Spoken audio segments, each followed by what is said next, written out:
Greetings and peace. I would like to start this with Assalamu alaikum wa rahmatullahi wa barakatuhu.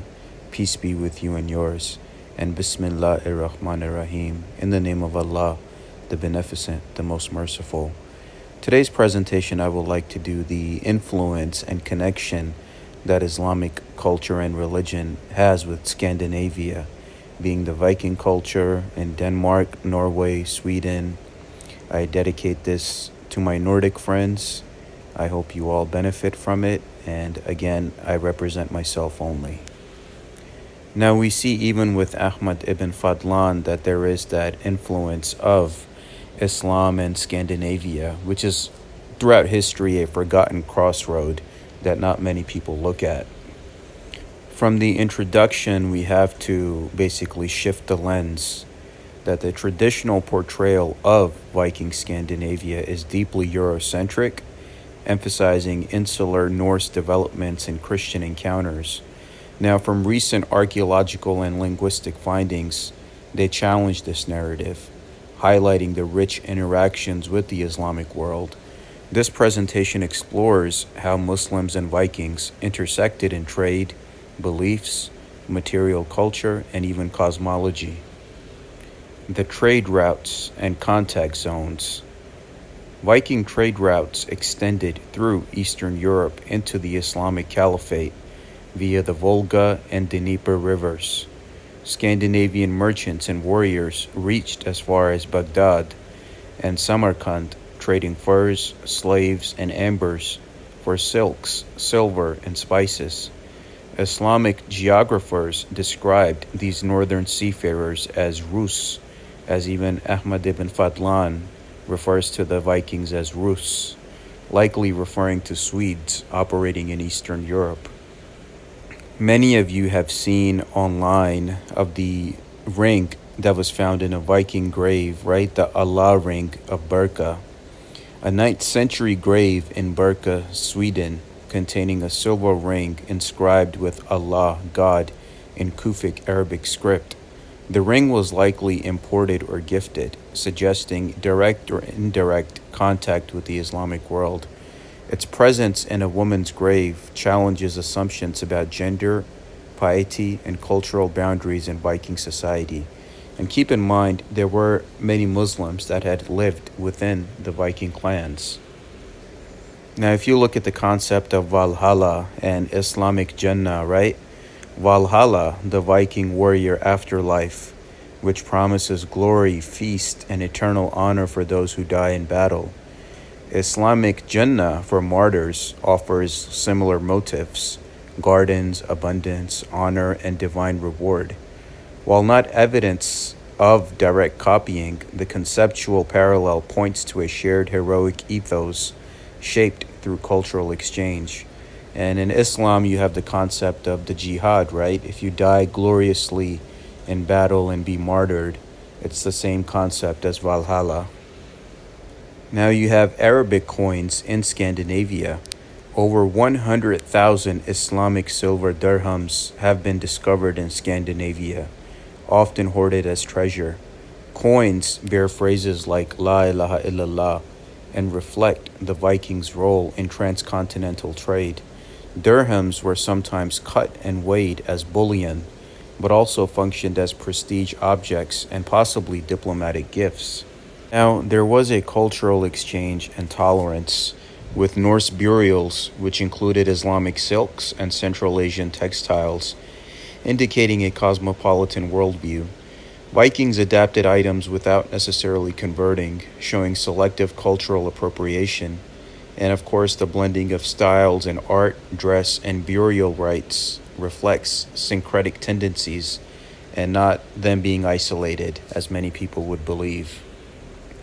Islamic scholars, they had a view of the Vikings as well, as we know of Ahmad ibn Fadlan, a 10th century Abbasid envoy. And it was even portrayed in the movie with Antonio Banderas, the 13th warrior, who documented his journey to the Volga Bulgars and encounters with the Norse Rus. He described their hygiene, social customs, and human sacrifices during funerals. His account remains one of the most detailed external views of Viking society, offering insights ignored by Norse sagas. Now, the Scandinavian words and possible influence, as we see that some scholars argue Islamic influence entered through vocabulary related to trade, textiles, and shipbuilding. Arabic innovations in astronomy and navigation may have indirectly influenced seafaring technologies. The extent of linguistic borrowing is debated but cannot be dismissed, especially given the close trade ties. Now, traditional medieval historiography minimized or ignored Muslim contributions to European development. Recent efforts challenge the portrayal of the Middle Ages as a purely Christian European domain. The Islamic Viking relationship highlights a world interconnected by rivers, religion, and commerce, and not divided by geography. And this is important in order to deconstruct the Eurocentric narrative. Now, museums like Swedish History Museum have reinterpreted artifacts through post-colonial and global lenses. Interdisciplinary scholarship bridges archaeology, Islamic studies, and Norse philology. The recognition of Islam's presence in Viking lands changes not just Viking history, but global history, which is important in order to preserve the legacy. From a myth versus reality perspective, who were the Vikings? Now, popular culture cast the Vikings as monolithic raiders, but they were complex actors in a multipolar world. Their willingness to engage diplomatically, adapt foreign customs, and traverse vast regions show strategic sophistication. Islam played a role in shaping that complexity, materially, economically, and possibly spiritually. If you look at the legal system and honor codes, both Norse and Islamic societies had complex legal systems, emphasizing honor, restitution, and kinship ties. The Norse Thing assemblies resemble Islamic Shura, which are the consultative councils, stressing communal decision-making from councils. Compensation for wrongdoing was verigild in Norse and diya in Islam, which reflects parallel values of justice over revenge. Now, both Islam and the Norse culture tell you to be a man and woman of your word, with the sacred role of oaths and contracts. Norsemen placed immense value on sworn oaths, with severe social and spiritual consequences for breaking them. Islam similarly emphasizes the sanctity of covenants. The Quran warns against betrayal of trust and contracts. Both cultures used oaths as foundational for social and political alliances, indicating shared ethical frameworks. Now, the cosmology and divine order is that the Viking cosmology imagined a layer universe with divine oversight, right? The Yggdrasil life tree and the Norns. Islamic cosmology describes a structured universe governed by Allah's decree and maintained by angels. Both worldviews highlight fate, which is qadr in Islam and Verd in Norse, and cosmic accountability. Now, the purity, burial, and afterlife practices. In Islamic rituals of purification, which is known as the ghusl, where when someone passes, you have to do the ghusl purification on them. That basically echoes Viking funerary care, where the dead were ritually prepared. Both traditions believed in journeying after death to Valhalla or Jannah, where one's deeds are judged or rewarded. The use of grave goods in Viking burials parallels early Islamic practices of shrouding and minimal material attachment, though the theologies diverge. Now, the ideal of the warrior martyr runs through both Norse and Islamic traditions. Vikings glorified death in battle. Islam extolled those who died defending justice or faith, right? The shahoda, right? The shaheed, in both valor, intention, and reputation, which determined your spiritual reward. Women were honored in both Islamic and Viking culture. While patriarchal, both societies had notable exceptions. Norse women could inherit, trade, and even lead. Islamic women in the early period could own property, initiate divorce, and participate in business, like Khadijah, the first wife of the Prophet. Female agency in both worlds disrupts modern stereotypes of total suppression or passivity.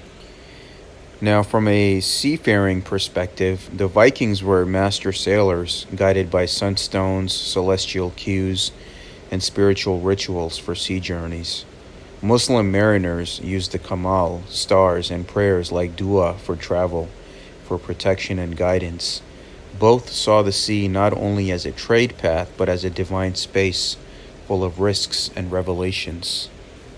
Now, Norse sagas were mnemonic vessels of identity, ethics, and belief, orally transmitted like Quranic recitations. Both cultures valued oral tradition and poetic devices, kenning, rhyme, rhythm, to encode moral meaning. Their storytelling carried spiritual weight, bridging the worldly and the divine. Now, we look at this shared history is that the Viking and Islamic worlds were not hermetically sealed. They collided, collaborated, and coexisted. Rethinking their relationship rewrites the script of European identity and cultural development. To understand the Vikings fully, one must include the voices and artifacts of the Muslim world.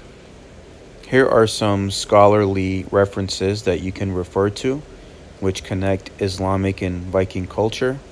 And of course, I recommend Ahmad ibn Fadlan's works and books. You can look it up and even watch the movie The 13th Warrior, which is great as well. So please make sure you refer to these resources as well. Thank you, and of course, may history be told in full.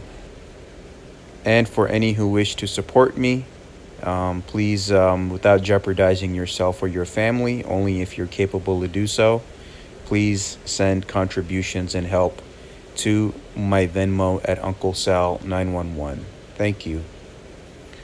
Thank you for watching. If any questions or comments, please email me at salmansheikh911@gmail.com. And of course, my videos are for the purpose of fair use. All images, resources, information are all from public domain searches and for the purpose of nonprofit awareness and education. And all my videos are for nonprofit and education purposes. Thank you. All rights reserved.